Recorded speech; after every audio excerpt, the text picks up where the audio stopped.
As we are introducing the book of Judges, and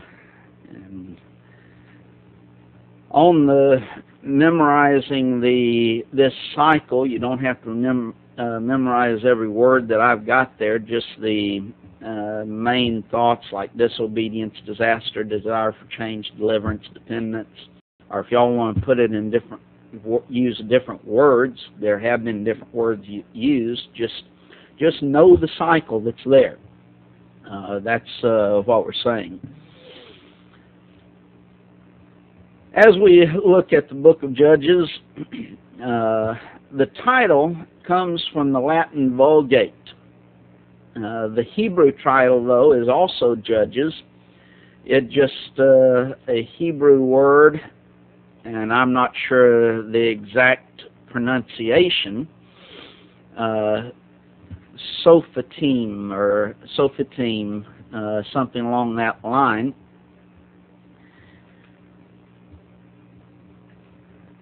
Joe makes a good point that while there was no immediate ruler after the death of Joshua, they were always amenable to the laws of God and to the rule of punishment by the chief priest, and that is very true. All men have always been amenable to the law of Christ, or to the law of God, depending on what law they were under, and these were now subject to, and they had made this agreement, and that's the idea that we were dealing with in the latter part of Joshua. They made the agreement. We will remain faithful to God. So they were still subject to that, and yes, from that standpoint of punishment by the chief priest. As far as the location of the book of Judges, in our English arrangement of the Old Testament, we have it as the second book of those books that we entitled books of history. Books of history. In the Hebrew Old Testament, in their arrangement, though, it's the second book of the former prophets. That's the way in which they arranged it. Second book of the former prophets. Constable notes in his notes on this that he puts it, as I pointed out in the notes on Joshua, the fact that the Hebrews placed the book in this section of their canon is significant. It demonstrates that they recognize it as God's selective history of the period designed to teach spiritual lessons more than simply to record historical facts. God revealed himself through the events of life and history as well as through the sermons of the prophets. And that's why that would be why they placed it in that category of the prophets. It is more than just simply giving a history of the people. It's revealing lessons for the people and teaching them lessons. And thus the idea of it being a prophetic book, even though it's not as we would generally think of as a book of prophet. Authorship. Well, scholarship has been divided as to the authorship of this book. I see a couple of you have, it's breaking up on several of you, it looks like. Hopefully you can refresh or something like that and it will clear up. Some have stated Phineas is the author. Some have stated Hezekiah. Others have stated Jeremiah was the author. Others have stated Ezekiel. Ezra has been stated. But the majority of the people attribute the book to Samuel as the human penman of the book. The Jews in the Talmud attributed the book to Samuel. Early Christian writers also attributed it to Samuel. Also, as far as the time and the place, Samuel seems to be everything right as far as he is concerned, as in regards to the time and place of writing, as he being the human penman of the book.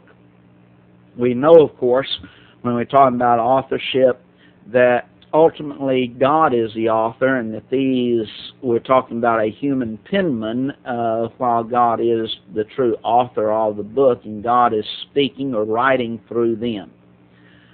The time of the book and the time included in the book's history, it's impossible to know totally the time included in the book's history. As far as the time of its writing, most believe that it would have been written sometime prior to 2 Samuel. But as far as the time included in the book's history, evidently about 300 to 350 years would be included in the book's history.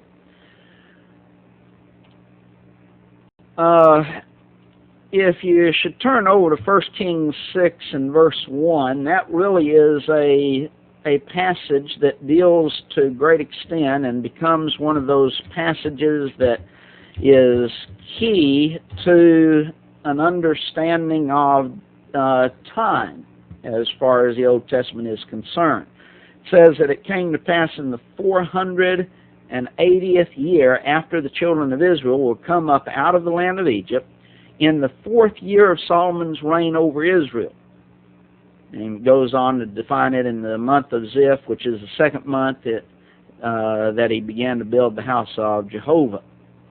Well, in this, he sets forth from the time of the Exodus to the time of the building of the temple in the 4th year of Solomon's reign is 480 years. If we're breaking this down a little bit to deal more with genealogy and specifically in relationship to the kings, you would have 40 years of wilderness wanderings. You would have 31 years of Joshua's leadership. You would have 80 years as to the reigns of Saul and David. And then, according to this, 4 years of Solomon's reign. Now, if you add those up together, you get 155 years. You take the 155 years from the 480 years, and you get 325 years. And thus, that would be the time frame of the book of Judges and what all you have during that period of the Judges. As far as some of those who have done works as far as dating, you have Ussher's chronology, and he sets the date at 1443 to 1130 B.C. Calmet, who is another one who has done work in this area, set the date at 1430 to 1158. And then one other, Hales, set the time at 1591 to 1202 B.C. So that gives you at least some idea of the time frame of the book. It begins with the time following Joshua's death, and might even say the first couple of chapters dealing with Joshua's death, and continues to the rise of Samuel. These were literally the dark ages for Israel. It was a period, and as we mentioned, that cycle that we see in this period, the people forsaking God and God's law and doing what God wants within their life, God's desires. They had, at the very beginning, we see, failed to drive out the people from the land of Canaan. And thus they began tolerating the Canaanites. And this toleration of the Canaanites is going to lead to their downfall. The period of the judges begins with the first judge, who is Othniel, and goes to the first king, who is Saul. I almost said Samuel. I had Samuel in my mind, but it's first king, who is Saul. The purpose of the book. I want to mention two main purposes, and then there'll be about 5 other possible purposes of the book. But the first purpose that I would mention is that it emphasizes that God's people can apostatize from God. And in that apostasy, God will not tolerate sin, whether it's sin within His people or otherwise, whether they're not His people. God will not tolerate and cannot tolerate sin. And yet, here's God's people apostatizing. A second purpose is that it also emphasizes that when man repents of his sins and obeys God's will, that God will give him deliverance. That's what we see over and over through the book of Judges. People apostatize, God not tolerating it, so God brings an oppressor. The people cry to God, repent of his sin, and they once again turn to Him, and God gives them deliverance. And during that time, after that deliverance, they have rest. That's the cycle that we see through this book over and over. Some other possible purposes that have been mentioned for the book, and I say I'm going to give 5 of these. First would be to provide justification for Israel's monarchy. Why did Israel need a monarchy? Well, because during this period of time, you see that the nation did that which was right in their own eyes, because there was no king in Israel. They wanted that centralized leader. Thus, to a certain extent, justification for Israel's monarchy. And before any of you mentioned that they cried out for a king to be like the nations around them, yes, that's true. But why? Because there was no king there. Because they did not have that centralized leader. And so it is providing justification for that monarchy to be established. A second possible purpose for the book is that it shows God's grace in preserving Israel in spite of Israel. And I kind of like that one myself because it does. God has made a promise to Abraham that in thee shall all the nations of the earth be blessed. Yet here we have Israel, rebellious people. They continue to rebel against God. Why in the world would God preserve them? Well, He preserves them in spite of themselves, not because of themselves, but in spite of Israel. He preserves them because of the promise that He made to Abraham. In thee shall all the nations of the earth be blessed. Thus, He preserves them, and we see His grace in preserving them in spite of themselves. A third possible reason is to show why Israel did not experience God's promised blessings. Now, they would to a certain extent, but of course they apostatize and they would be oppressed. Why weren't they experiencing God's blessings? Because of their apostasy. When it comes down to Saul, and then later on as we go through history, why are they not experiencing God's blessings? Well, because of sin. And we start seeing that here because they apostatize from God.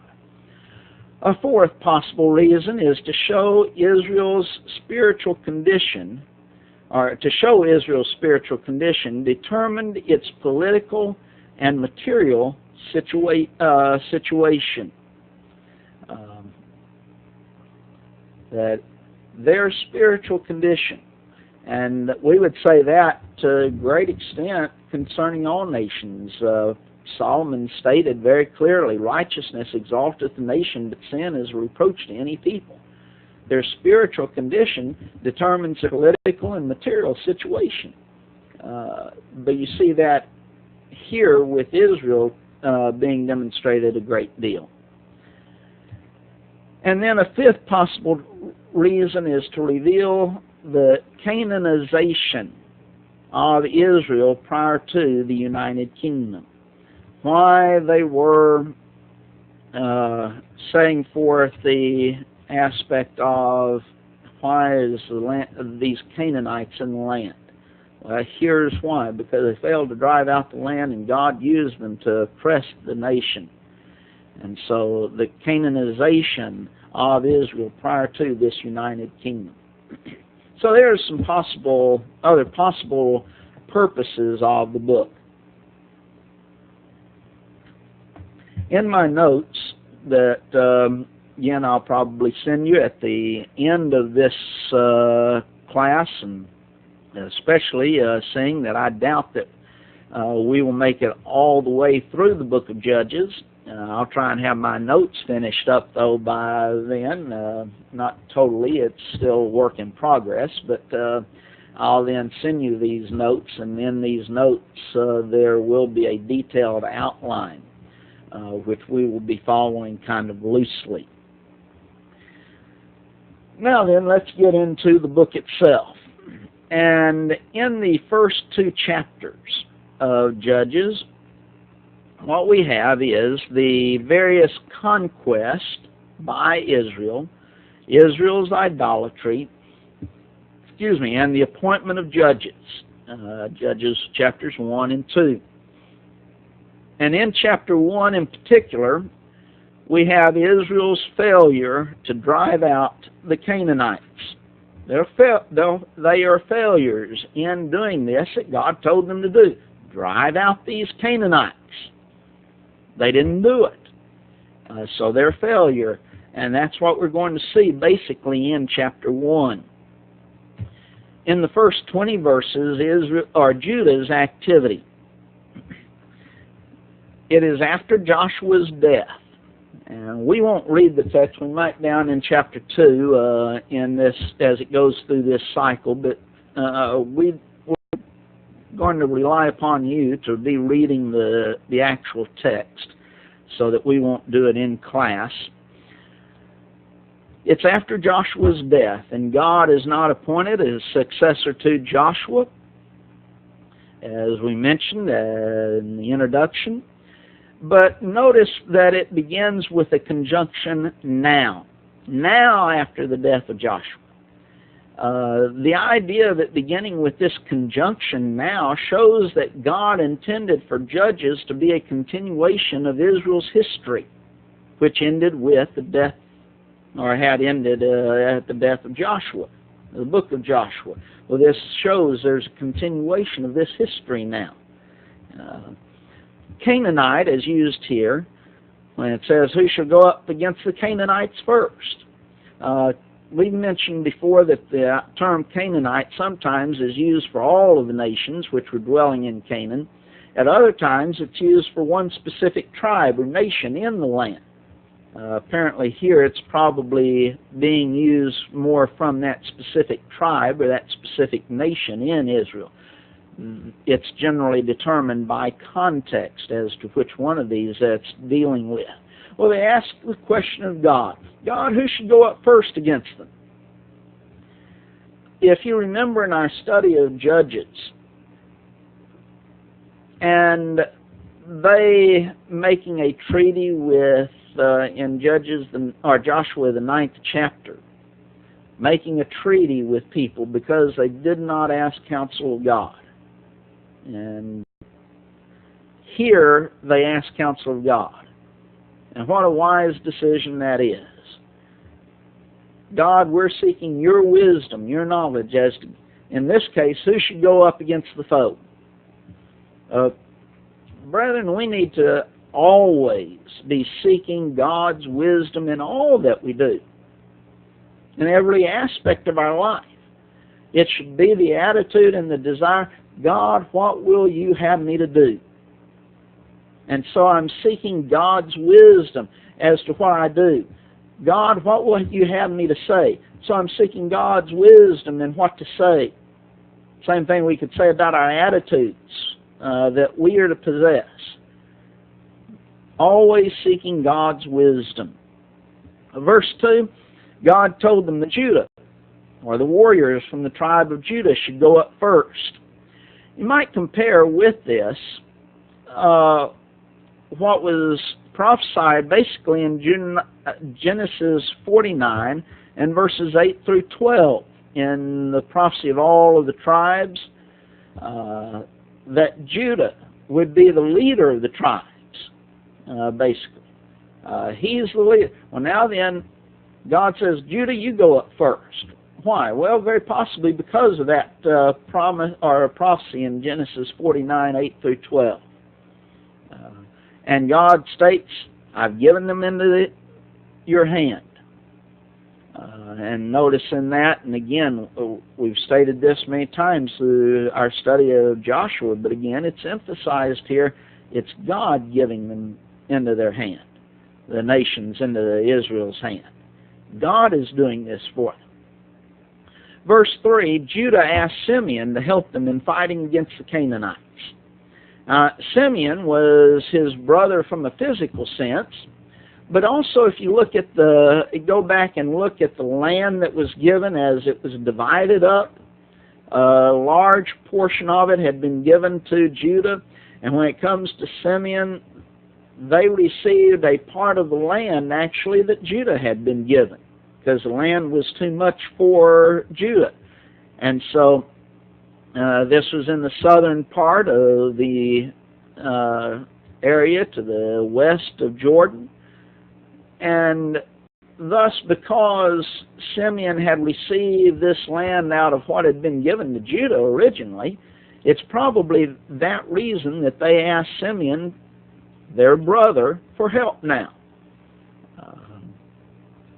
And they also make the promise that if you will help us take this area, then we'll help you also. Well, the tribe of Simeon agrees to this situation. In verse 4, Judah goes up and they take the land. But notice again, it is the Lord delivered the Canaanites and the Perizzites into their hand. Now, Judah, along with Simeon's help, went up and they defeat these two nations, these two people. It mentions Bezek. They slew of them in Bezek 10,000 men. Bezek is in the land given to Judah about 20 miles northwest of Jerusalem. There's also a Bezek that is 12 miles northeast of Samaria, but this probably would be that one that would be 20 miles northwest of Jerusalem. It would have been thus a stronghold of the Canaanites and the Perizzites, since it is being mentioned specifically. There are some, and it is held out, that the word that's translated 1,000 here can mean military units. And thus, what is being stated here is that they slew 10 military units. Or it could be, because this word is not simply military unit, it can be translated as 1,000. It could be either one. Either they slew 10 military units or they slew 10,000 men there. And so either way it could be. Don't be surprised, though, if you see someone come along saying that it's military units. Verse 5, Adoni-Bezek is mentioned in Bezek. Adoni-Bezek is probably the title of a king and not a specific individual. It would be much like saying Pharaoh. in relationship to the Egyptians. Here's Pharaoh. Well, you can ask what Pharaoh, because Pharaoh was the title of the king. It was not having reference to one specific individual. Same thing with Adoni-Bezek, probably the title of the king. In fact, the Hebrew word Adonai, that is the Hebrew word for Lord. And thus, when you place that with Bezek, Lord of Bezek. So probably just the title of the king of Bezek, or as Adonai would mean, Lord of Bezek. Verse 6, they caught Adoni-Bezek and cut off his thumbs and great toes. Cutting off thumbs and great toes would hinder a person from doing two things: fighting and trying to run and escape.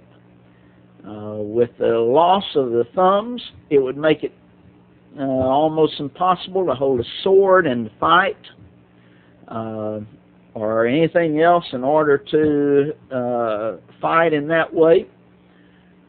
Cutting off the toe or the great toe would produce a limp, and the individual would not be able to walk even properly, and thus there's that difficulty in trying to run and escape. So it does both of those aspects. It also might have been done to humiliate the individual, as it would show that he is now subjugated to this other nation. But I think one of the interesting things that we're going to see in this is that Adoni-Bezek recognized that this is proper treatment for the leaders of one's enemies. Once you capture that leader, that this is proper treatment for him. He doesn't really rebel against it. He recognizes this is standard operating procedure, we might say. Verse 7, he mentions that I've cut off the thumbs and great toes of 70 kings myself. And thus these 70 kings were now subject to him and received things from him. They were subject to him. They received everything from him. It is possible, and some make some good arguments, that this is not actually 70 kings, literally the number 70, but that the number 70 is being used in a full sense, that here's all of these individuals kings whom I've cut off their thumbs and great toes.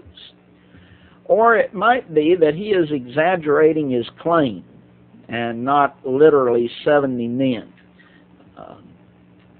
The idea of eating meats under his table would show a shameful and humiliation of that individual.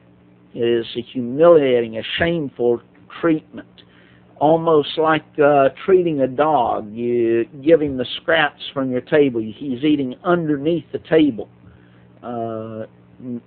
as opposed to sitting at the table as one who would be honored with that individual. And so it shows a shameful humiliation of that individual. What we see in this, though, is that Adoni-Bezek recognizes that he's being repaid for what he's done to others. I've done this to others, now then it's right that it's done to me. He is basically in this recognizing the principle that Paul states in Galatians the 6th chapter, verses 7 and verse 8, the principle of sowing and reaping. That we reap what we sow. Well, he had sowed this to others. I've cut off their thumbs and great toes. Now then, I'm reaping that same thing. They brought him to Jerusalem, possibly to demoralize other individuals that might fight against them. Possibly to, if he had people left there, possibly to demoralize them as well. But it states that he finally died there at Jerusalem. Verse 8 Apparently, they took Jerusalem and burned it. But it's interesting. Apparently, they did not hold it. You have a couple of possibilities, because we find David finally taking it in 2 Samuel, the 5th chapter, verses 6 through verse 9. Well, if they took it here, why did David have to take it? Either the Jebusites returned to the city of Jerusalem and rebuilt it after it was taken here on this occasion, or another possibility is that they took the majority of the city, but there was an area that was a stronghold that they did not take. The fortress on Mount Zion, which remained in the hands of the Jebusites. So one or the other, either they returned and rebuilt the city, or else they took the city here, except they didn't take all of it. There was this fortress on Mount Zion that remained in the Jebusites' hand. But it was a stronghold for the Jebusites till the time David took it there in 2 Samuel 5. In verse 9, we find Israel also, or the children of Judah, went down and they captured Hebron. And we might mention this is similar, or what's took place in Joshua the 10th chapter, verses 36 and verse 37. But apparently the Canaanites had come back, because they did not totally drive out the people. And if we go back to these in Joshua, the southern campaign and the northern campaign, as Israel went in, they went to the central area. They took that area. Then they went to the south area. Then, after taking that area, they go up to the north area. Well, they've left the south area, and it would be very easy for these who had fled to come back in and take that area again. And now then that they divide up the land, you have the responsibility and obligation to go drive out these people again. Their strongholds, their fighting forces have been destroyed, but now then they're come back into the land.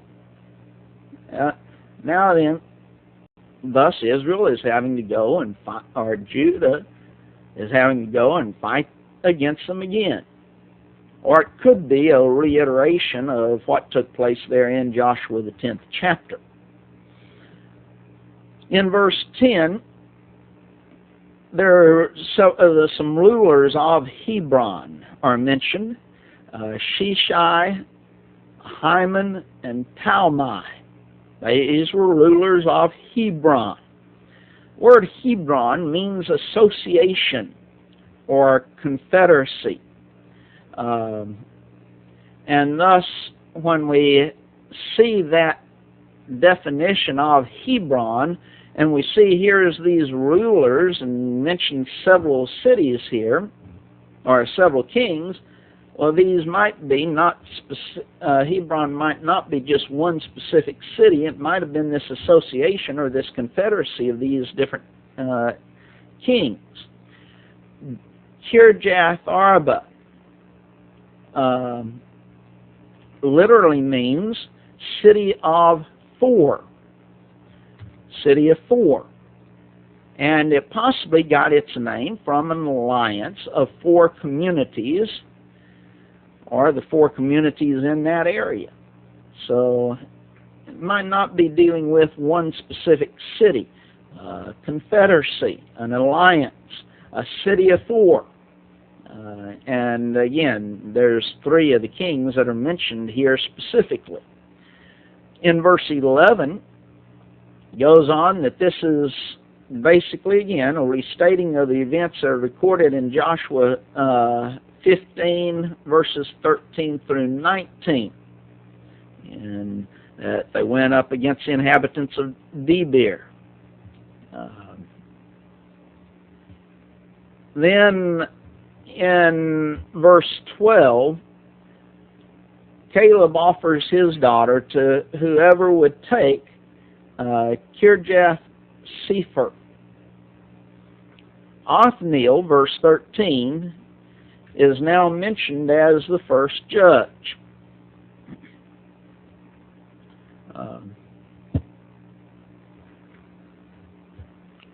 Howard asks, are these not three that are mentioned in verse 10 the sons of Anak? I would have to check on that. I think that, though, is correct, but I would have to check to make certain. But that seemingly is correct. In verse 13, Othniel is now mentioned, and he is and becomes the first judge. He is the one who takes Kirjath-Sepher. And upon his taking Kirjath-Sepher, as Caleb has promised, he gives his daughter to Othniel to be Othniel's wife. And Caleb's daughter is Aksa, and they thus marry. Othniel's father is Caleb's younger brother. And so there is that relationship that is there. And this marriage then takes place, but now then she asked him, verse 14, of her father a field, to give it to them. And verse 15, the springs of water. These would be the waters over which Caleb had authority, and would be the springs around Debir, which was Othniel's reward. Constable points out a little bit on this as to being in the Negev. Water would have been essential for Debir to flourish.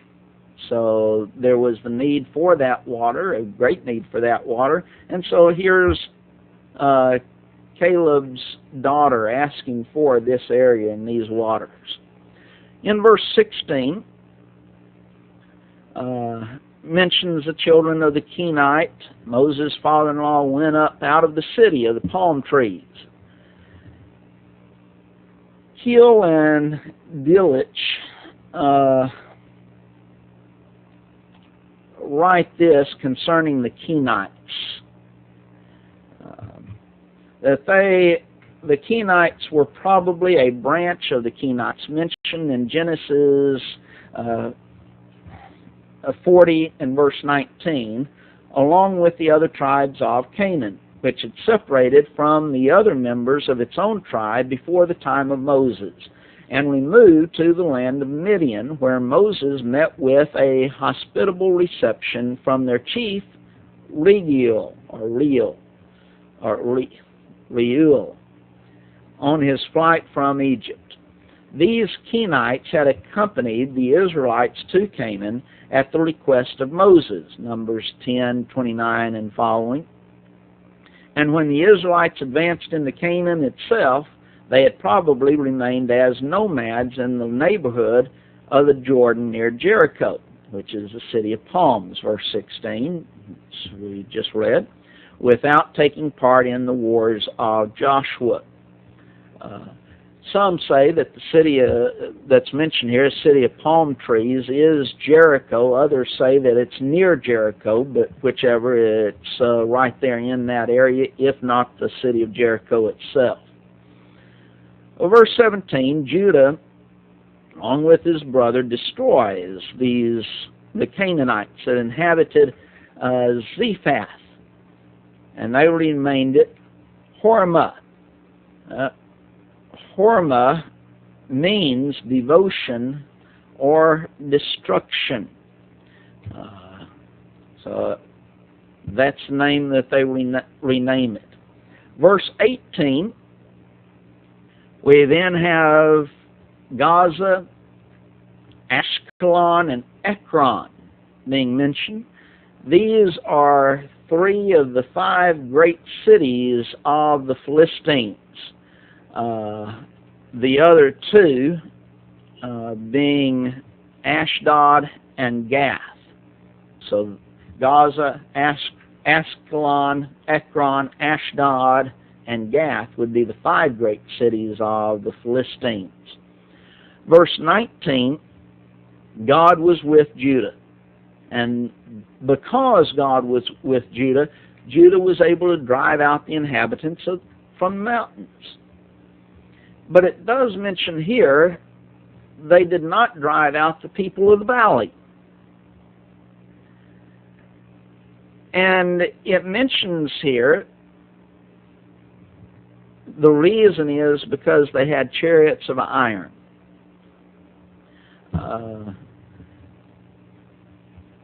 Basically, the idea that's being presented here is because these people had chariots of iron, the inhabitants of the valley had chariots of iron, and thus they were not driven out. It was not because the iron chariots themselves making those people of the valley too strong for Judah. It was because of Judah's lack of faith. Judah saw the chariots of iron instead of looking to God. You see the same situation back in Numbers when the children of Israel first come to the Promised Land, and you have these 12 spies being sent into the land by Moses. And 10 of them, well, all 12 of them see the same thing. 10 of them come back with a statement saying, here's this great land, and they describe the land, and then they make the statement, because of these things, basically, the land is too strong. We can't take the land.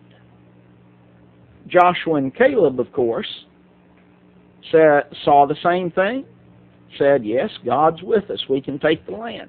Have the same situation here. Judah saw the chariots of iron, and they thought, these people are too strong. Instead of looking to God and realizing with God's help, it doesn't matter if they have chariots of iron. It wouldn't have mattered if they had had machine guns at that time and missiles and everything else. If God was with Israel and Judah, they could have driven out the children of Israel, or these people of the valley. But because the children of Israel looked at the chariots of iron, the physical might of these people, instead of looking to God, they saw the chariots of iron, they could not take the land. Verse 20 then mentions that they gave Hebron unto Caleb, as Moses said, and he expelled thence the 3 sons of Anak. These would be, again, mentioned in Joshua 15 and verses 13 and 14. As we see this situation, they drive out the Anakims in Hebron, and probably being repeated here to complete the record of the subjugation of Judah's territory. So in these verses we have the record of Judah and their failure in taking all of the land. But now then in verses 21 through 36 we have the failure of the other tribes. And we won't mention every verse in this, but mention several of them. Verse 21, the Jebusites are inhabitants of Jerusalem. Judah and Simeon had taken Jerusalem, but apparently, we stated before, the Jebusites returned. And now then, they're not being driven out by the tribe of Benjamin. And these Jebusites were now allowed to remain in the land. And notice, and we'll see this several times through this, the Jebusites dwell with the children of Benjamin. Thus, they were dwelling with them.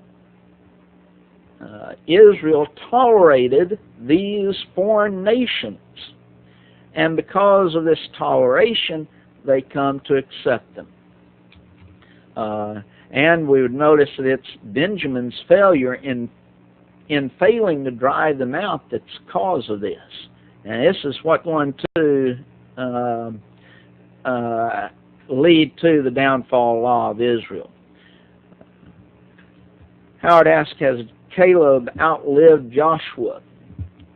And I just don't know. It seems, as you read this, it seems to indicate that yes, he had outlived Joshua, but I'd have to go back and actually go through the genealogies, or not the genealogies, but the chronology, and actually see. But it seems as if the answer would be yes, but I'm not positive. Verse 22, the house of Joseph sent to descry Bethel. The Lord was with them. So here's the house of Joseph. That would be both the tribes of Ephraim and Manasseh going up against Bethel. And God was with them. God is always with those who are with Him, and thus they are able to defeat Bethel. The defeat of Bethel is much like the taking of Jericho. There's a man who shows them an entrance, in this case, into Bethel. And thus you have a situation apparently like Rahab. They allow that man who shows them the entrance into Bethel to live. Skipping down to verse 25, they destroy Bethel, but allow that man to live. Some think that they were wrong in not putting this man to death. So you do have that thought along this line, but instead they do allow him to go, allow he along with his family to live. And I would liken that pretty much unto Rahab, and they sparing her. But he has shown them a secret passage into the city, and possibly the very way that he himself had escaped. In verse 26, this man goes to the land of the Hittites and builds Luz, which was the former name of Bethel. So he builds this city of Luz. Verse 27, the tribe of Manasseh on the west side of Jordan did not drive out many of the inhabitants of the land. But again, the tribe of Manasseh allowing them to remain there and dwell among them. And we see that also in Joshua 17, verses 12 and verse 13. Instead of driving them out, what we see is they made them pay taxes. And we start seeing in this, in verse 28, them making them pay taxes instead of driving them out, that apparently they're more interested in making money from these nations instead of driving them out as God had instructed them. Verse 29, the Ephraimites did not drive out some of them, but again allowed them to live among them. And notice the phrase, among them, shows a toleration of these pagan nations. And that toleration is going to lead them to destruction. And we could speak a great deal of time looking at the toleration of sin will lead us to destruction. We cannot tolerate sin and error. Verse 30 mentions the tribe of Zebulun. And notice the three things that he states here in verse 30. One, they did not drive them out. Two, they allowed them to remain among them. And three, they put them under tribute. So those are the three things that are mentioned here in relationship to the tribe of Zebulun. And you see pretty much the same thing along with, as well as all of them. Verse 31, the Asherites did not drive out many of them. In verse 32, they dwelled among the Canaanites. And again, there's the emphasis, they dwelling among them. Verse 33, the tribe of Naphtali did not drive out the inhabitants. And the Naphtalites dwelled among them. And again, the idea of making them pay taxes. Verse 34, the Amorites did not even allow the tribe of Dan to occupy the coastal area, but forced them to stay in the eastern hill country of their territory. But again, the Danites were able to make them pay taxes. The purpose of this first chapter is to show the disobedience of Israel in obeying God. They compromised, and the result of that compromise is going to bring catastrophe upon the nation. We'll end this with a quote again from Constable, that in the Pentateuch we see God preparing the chosen people to live under His theocracy in the Promised Land. In Joshua, we saw Him establishing them in the land so they could function as a theocracy. In Judges, we see Israel for the first time in position to live under theocratic rule.